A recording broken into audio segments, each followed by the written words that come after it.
Welcome back. You're watching Liquid Lunch on Newsmax TV. Just a quick check-in on the markets. The Dow has reached its all-time high of 29,127. Backed off just a bit in the last few minutes off its all-time highs, but still at 29,100. And as I mentioned, above 29, if we can get a little support built here, I think we could bounce as high as 30,000 before a small pullback. So we'll keep our eye on that. Bitcoin's doing well, and we're always doing better than well when Frankie joins me. Frank, this Bloomberg thing last night was bizarre. Did you watch? It was literally bizarre. Did you watch any of last night's I was watching a little bit, but I can't even stay awake.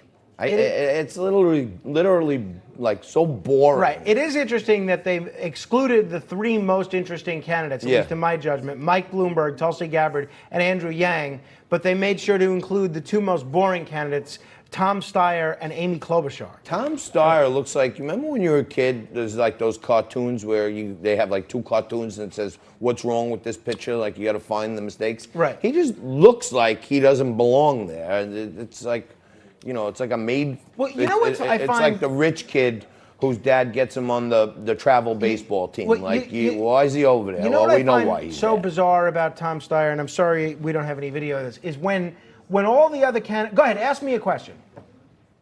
Ask me a question. Could be about anything. Mr. Steyer, what would you do? Ask it as Frank. Right. Frank, what would you do about single-payer health? All right. I don't know what we do about single-payer. I might raise taxes and abolish private health insurance. Okay, that's how every other candidate answers a question. Now ask me another question. I'll answer as Tom Steyer. Frank, what are you going to do about Social Security? Okay. What I would do about Social Security is put it in a locked box. We need to look at further, raising the cap on payroll taxes and means testing. You see the difference is all the other candidates, they look at the person asking the question. Tom Steyer stares down the barrel of the camera. When he's answering a question, I feel like he's going to jump through the television screen right at me. It's That's so what I'm creepy. saying. That's what I'm saying. Weird. He's like a made-for-TV candidate. Yeah. He can't get any people at his rallies. He can't get any people to donate money to him. So all he does is buy TV commercials. Right. And he's so used to looking at a camera lens instead of a group of people that on the debates, he's like this.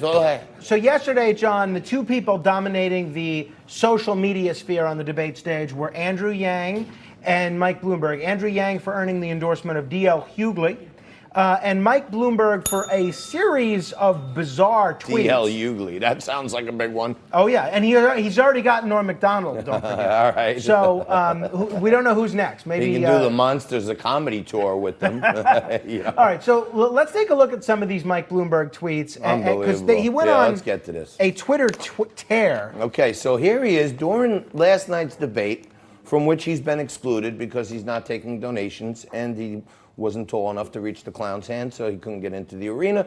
But Mike has given billions to charity, but refuses to give another cent to his lazy slacker nephew, Dwayne.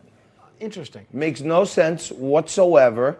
And people were thinking, whoa, they must have hacked his account. Who's writing this from Bloomberg's account? But no, there was more. Mike has eaten Clams Casino for breakfast, lunch, and dinner every day for the past 30 years. And if you look there, that's 9:54 p.m. Eastern. This is right when the debates are going on. He's talking about, or somebody's talking about, him eating Clams Casino.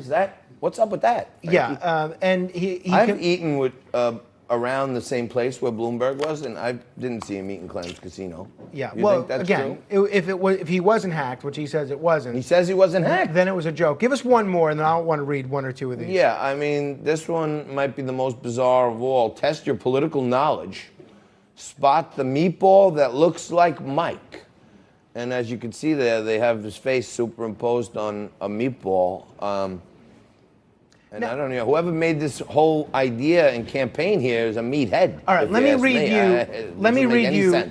read you two or three more, and then we can discuss what this means. Much like keep in mind, these are tweets that came from Mike Bloomberg's account during the debate. Much like a real wolf, debate moderator Wolf Blitzer can devour an elk carcass in one sitting. Now, this is a major presidential candidate. Then he writes, Mike, he writes, it's a good one. During the 1996 primaries, Mike Tyson bit off part of Pat Buchanan's ear. Hashtag debate facts. And then I'll end with this one, even though there's about 30 of these. You can, if you want to have a giggle, you can look. Yeah. Last year alone, Mike spent over $200 million on scratch-off lottery tickets. Hashtag Bloomberg facts. Hashtag Dem debate. Is there any? Can you give us one more? I mean, these are too good to be true. This is ridiculous. I X'd out of them, but right. I'll just say that I better not hear. This could turn out to be a very clever social media strategy, using your personal Twitter or your campaign Twitter to be the onion, essentially. But I better not hear from Mike Bloomberg or any of his campaign surrogates that Donald Trump has somehow cheapened the presidency, as how he's doing press releases by Twitter, that he's just a tweet, masquerading as a president. Because this is, look, again, maybe it'll turn out to be brilliant. Maybe it is, because we're all talking about it. It's ridiculous. We're talking about how ridiculous it is. But how about all those millennials, Frank, that are vegans and animal lovers? Well, it's a and joke. then they got to look at Mike Bloomberg's face on a meatball. They're probably looking for safe spaces right now. Again, He's probably scared half potential voters away from his campaign I want to by identifying with a meatball. It's a joke, John. It's supposed to be a joke. I didn't find it funny. All right. Well, hey, you laugh You to know keep what I mean? from crying. Those millennials, they're all vegans these days. They don't eat meat. You were all aware of who Dmitry Medvedev is? Yep. Okay. Dmitry Medvedev is the prime minister of Russia. He has resigned, as has the entire Russian government. Wow. In the aftermath of some proposed rules changes by Vladimir Putin. Now, this has led some to speculate that when Vladimir Putin's term is up in 2024, that he's going to seek to become prime minister again, which he was last time he was term limited, and take a lot of the powers that are currently given to the president and give them to the prime minister. The old shell game. Right, in chess. What do they call it? Isn't he going to? Yeah. Castling? When you rook, you castle. When you castle. Yes. Yeah, you move your king to the other end. But Medvedev was the fill-in president last time, right? When he put himself on the shelf. But really, Medvedev was just the figurehead, and Putin was running the thing. Isn't that right? Well, I think Medvedev is still pretty influential. But yeah, me too. But I'm saying he's in the chess game of life, he's Putin pawn. At least a Putin rook. A bishop. A rook. He goes on an angle. Okay. Maybe. He could be a knight. You never know. He could be. All right. Okay. The Rock and Roll Hall of Fame nominations are out as of today. And the Doobie Brothers, John, are going into the Rock and Roll Hall of Fame. How excited are you about that? Yeah, anything to do with Doobies and Brothers, I love it. That's good by me. And yeah. I bet. Don't they sing like Sweet Home Alabama or one of those? Yeah, they do something. Yeah.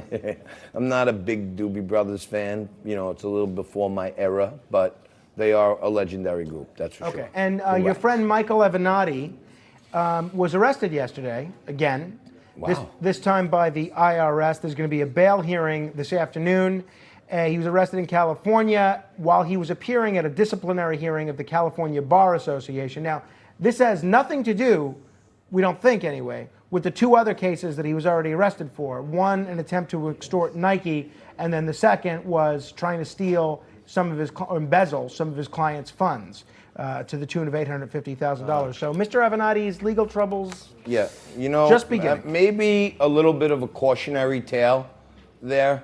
When you get a little too big for your britches and you're running around and you're trying to take on the president of the United States and shake him down and shake down Nike, one of the biggest corporations in the world, get a little too cute with yourself and you get on the wrong side of karma, all of a sudden the whole world comes tumbling down, and he got his 15 minutes of fame, and it looks like he's going to wind up with 15 years in the big house or something like that, allegedly. But we'll keep you posted on that, because he was, had a lot to say a few months ago, and he probably has nothing to say these days. But we got plenty to say. We're going to say that and more right after this. We're talking about Weinstein, we're talking about the Academy Awards, and we're talking about Megxit with actress, model, and mom Zen Sams right after this.